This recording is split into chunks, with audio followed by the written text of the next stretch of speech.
perlu kita berkorban. Tujuan yang kelima diperintahkan berkorban, ini yang paling yang utama nih, untuk menambahkan keberkatan rizki yang diberikan Allah. Kenapa? Kan ulangi itu. Tujuan yang kelima, hikmah yang kelima, kenapa Allah suruh tuan-tuan berkorban adalah untuk menambahkan berkatnya rizki yang Allah bagi pada tuan-tuan sekalian.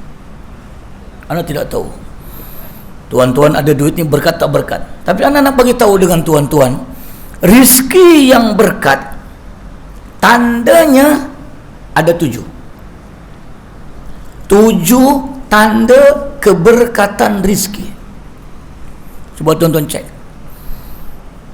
ya. Anda tak tahu itu rizki tuan-tuan punya lah kan. Anda tak nak nyebuk hal orang pula. Tapi kalau tuan-tuan rizki berkat, 7 tanda akan dapat dilihat. Yang pertama, ketenangan hati, ketenangan fikir. Rizki kalau berkat menenangkan jiwa, menenangkan fikir, betul itu berkat. Tapi kalau rizki tak berkat, bukan menenangkan hati, menyusahkan hati, menyusahkan fikiran kita. Duit banyak-banyak bilion buat apa tuan-tuan, kalau lalas endingnya pun terali besi juga, kan begitu. Apa?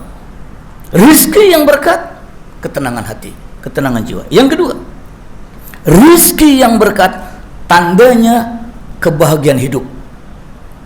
Rizki kalau berkat, happy kita hidup, menikmati hidup, tuh berkat. Rizki yang berkat ada kebahagiaan dalam menjalani kehidupan. Kenapa tuan-tuan nasi gaduh, si tak kena? Mungkin ada rizki yang tuan-tuan simpan yang tidak berkat dalam pandangan Allah. Kenapa tidak membahagiakan hidup tuan-tuan? Ada something wrong. Ya. Tuh. Macam mana? Anak sejak PKP selama tak ada, duduk kat rumah. Nasib baik pak mertua panggil. Ibu pening-pening kepala dah, tak ada sebutan, duduk kat rumah yang aju anak aja lah. Ya. Tiba-tiba ayah mertua nak panggil. Tuh. Duduklah sampai sekarang tu. Tak balik lagi ke rumah dah. Ayah mertua kata, tak apalah duduk sini aja. Ayah mertua anak umur dah 95 tahun. Apa? Anak jenis tak suka nyusahkan orang tu. Walaupun ayah mertua mampu apa semua kan. Saya kata, segan. Kita ni budaya segan kan. Tapi dah, nak macam tu, tak apalah duduk sini lah. Tunggulah sampai ayah meninggal saja. Kenapa?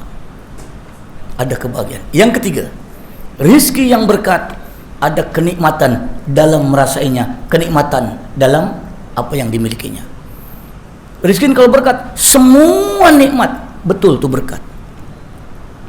Orang seberang kata makan singkong rasa keju, gula Jawa rasa coklat. Kalau tuan-tuan tahu lagu tu, tahulah tu. Artinya meskipun benda ni tak sedap, tak banyak, tak mahal, kalau berkat, insya-Allah nikmat. Itulah berkat. 3. Yang keempat, nih, rizki yang berkat, tanda yang keempat, kecukupan apa yang dimilikinya. Kalau rizki berkat, meskipun tak banyak, insya-Allah cukup. Tapi kalau dah berkat banyak, tak cukup-cukup. Laisal ghina an kasratil mal, walakinal ghina ghinan nafsi fil qalbi. Bukan namanya orang yang kaya, orang yang berlimpah hartanya. Orang kaya adalah orang yang rasa cukup dalam hidupnya. Tuh kaya. Yang keempat. Yang kelima, rizki yang berkat, tanda yang kelima, kemanfaatan dalam menggunakannya. Kalau tuan-tuan berkat, insya-Allah meskipun tak banyak, manfaat dapat dikongsi bersama.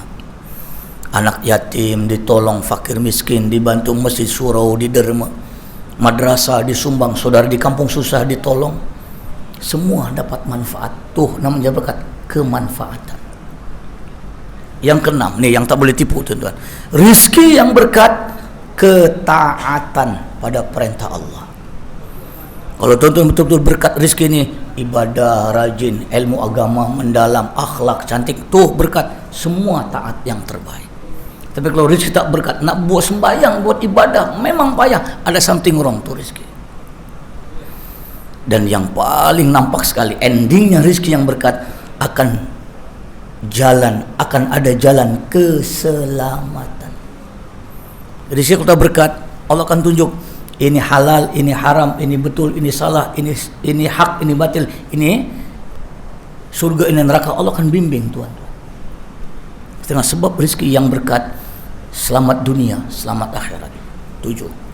Ketenangan, kebahagiaan, kenikmatan, kecukupan, kemanfaatan, ketaatan, dan keselamatan.